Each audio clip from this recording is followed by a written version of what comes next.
Seeing dumb reporters get shut down by the very celebrities they're interviewing is truly satisfying. What is this? And today, we've compiled the very best of these moments. Was Nicole the love of your life? What do you mean, Peter? You were married for 10 years. Listen, we raised children. I mean, how do you answer that? How do you answer that question? She's someone that I plan on getting married again. You do? Oh, absolutely. Yeah. And having kids? Absolutely. But Nicole was a major part of your life and a love of your life at the time. I loved Nick very much. There's no question. Would you like Nicole to remarry? Yes.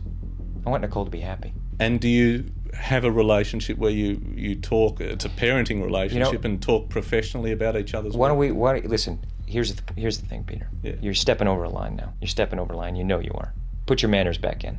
Do you think I was out of line? Yes, absolutely. Well, I apologise for that sincerely. Although this does look like a family trying to get two brothers to stop fighting, Conor McGregor was nothing but concise when asked about his bad blood with Brazilian MMA fighter Jose Aldo. So what is it that he did that disrespected you that got you to dislike him? This is not a therapy session. Well, no, but you accused him of starting this, right? I said what I said. He spoke my name out of turn. He spoke your name out of turn. He should have kept his mouth shut. He should have given me my credit for what I have done for this division. I made this division. Without me, the division is nothing. Without me, he is prelim. Sorry for touching you, by the way. We okay? Yes. Okay. But we're not about to fight, so can I shake your hand?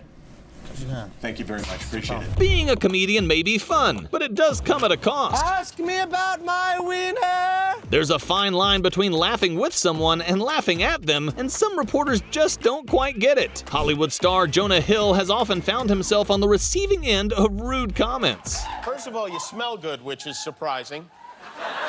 Why is that I surprising? don't know. I just wouldn't think of a guy who would have a nice scent on, and it That's seems such a, like, I'm gonna really work hard to not take that as a shot. You know what I mean? Like, because I think you would smell nice. When welcomed on a French TV show, the actor fell victim to a joke from one of the hosts on the show. What's worse than being mocked in a language you don't understand? Du coup, j'ai un fantasme avec vous, Jonah. En fait, ce serait son... Juste fantasme, ça marche. Du coup, je finis pas cette vanne. Ah si. Ah, merci Alice, j'ai envie de savoir. Non, en fait, j'ai un fantasme. En fait, ce serait qu'on se retrouve tous les deux dans une chambre d'hôtel le soir. On discute, voilà, vous me faites rire. Vous me faites beaucoup rire.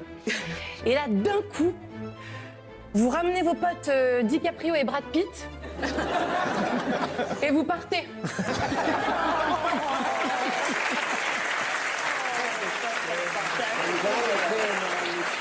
Je suis content d'être venu. Je suis vraiment pas venu pour rien, d'être ridiculisé par une journaliste locale, ça fait plaisir. It's safe to say Jonah Hill has mastered the art of letting reporters know they've crossed the line without losing his cool. But are you still considered the fat guy when you go to a party or anything? Because I run into that a whole lot. I'm the fat one.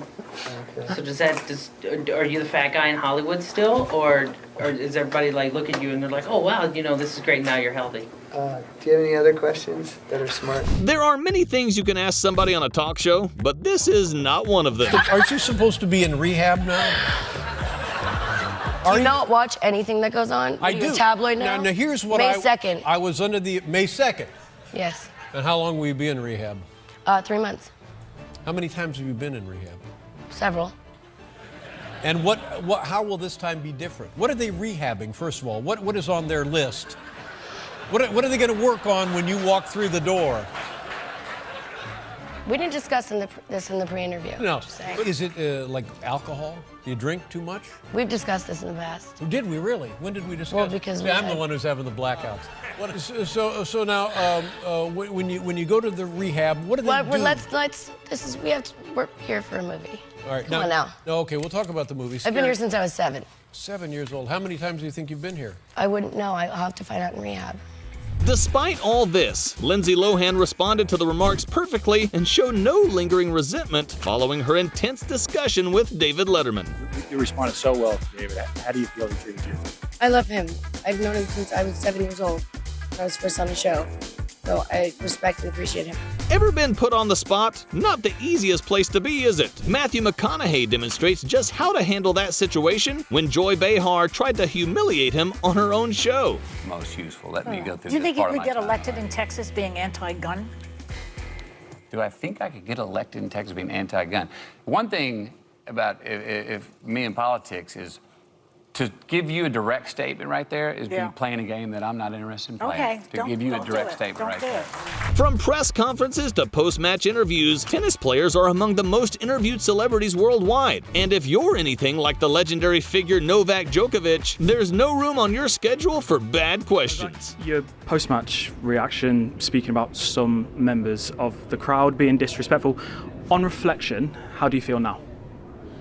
Same. You're a 7-time champion here. Do you feel you get the respect you deserve? As I said in the post-match interview, I thanked all the people, most of the people in the stadium tonight were respectful. You know, I don't take it for granted. Obviously, they're a big part of why I still play. When I feel that the crowd is stepping over the line, you know, I react. I don't regret my words or, you know, actions on the court. How do you feel your mindset is when there is some disrespect from the crowd? Does it help you play better? Do you have any other questions other than the crowd? Or, I mean, are you focused only on that, or any questions about the match or something like that, or is it solely focused on that?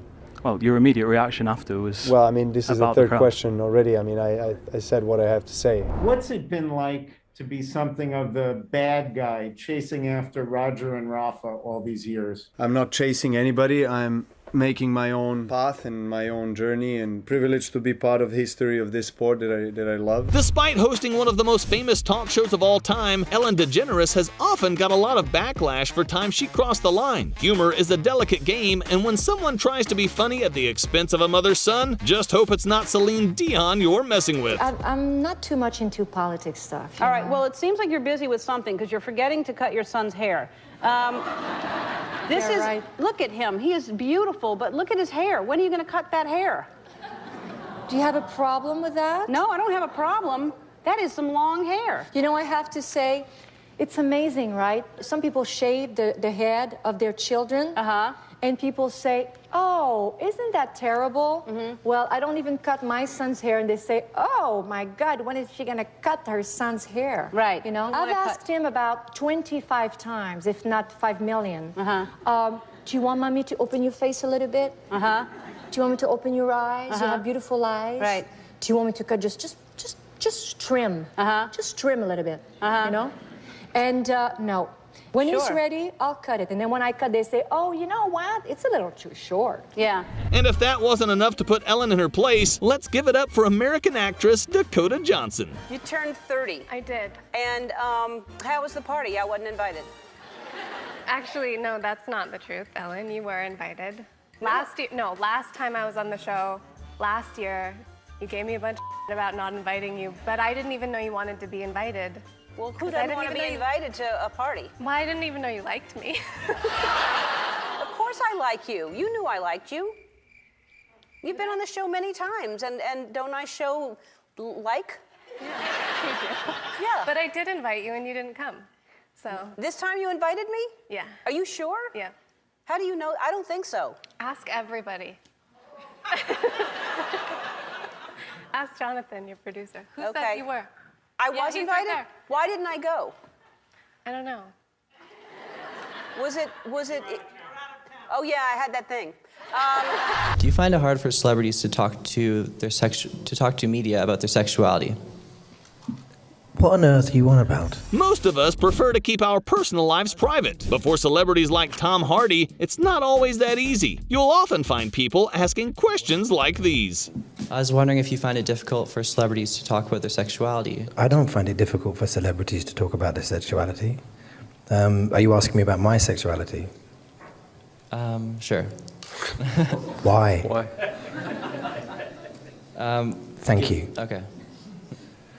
I have a question for Tom Hardy. Tom, I'll preface my remarks by saying that I have 5 sisters, a wife, a daughter, and a mother, so I know what it's like to be outgunned by estrogen.